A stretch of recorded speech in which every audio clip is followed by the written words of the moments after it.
তোমাদের তো ফার্স্টেই বলেছি আমাদের প্রচণ্ড খিদে পেয়ে গেছে, তো আমরা সবাই মিলে তারপর লাঞ্চ করতে চলে গেছি। আর এদের রেস্টুরেন্টটা হলো ৩টে, এই পাশে একটা আর ওই পাশে দুটো। তারপর গিয়ে আমরা 4টে ভেজ থালি অর্ডার দিয়ে দিলাম, আর সাথে নিয়েছিলাম 2টো কাতলা মাছ আর একটা চিকেন কষা। আর এদের পরিবেশনটা হলো পুরো বাঙালিয়ানা, মাটির থালাবাটিতে। যাই হোক, তারপর আমরা খেয়ে দিয়ে এখানটায় এসে একটু দোলনা চড়ে নিলাম। আর বাবান তো এখানটায় খুবই মজা করছিল, আর এটা হলো ওদের ধানের গোলা। তারপর ওখান থেকে গিয়ে আমরা রুমে চলে গেলাম, আর রুমে গিয়ে আমরা একটু রেস্ট নিয়ে নিলাম।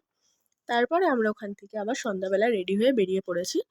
আর এখানটায় এসে আগে আমরা একটু চাটা অর্ডার দিয়ে দিয়েছি। তারপর ওখানে গিয়ে আমরা চা খেয়ে তারপর চলে গেলাম বিশালে শপিং করতে, কারণ আমাদের না একজনেরও জুতো আনতে মনে নেই। তবে এখানে এসে আবার জুতো কিনে তারপরে আমরা রুমে চলে এসেছি। আর এসে এখানটায় বাবানকে আমি একটু খাইয়ে দিচ্ছিলাম। আর ডিনারে এরা অর্ডার দিয়েছিল চিকেন কষা আর রুটি। তারপরে আমরা এখানটায় খেয়ে দিয়ে রাতটা এরমভাবেই কাটালাম। পরের দিন আমরা কী করলাম সেটা দেখার জন্য সাবস্ক্রাইব করো, ভিডিওটা ভালো লাগলে লাইক করো।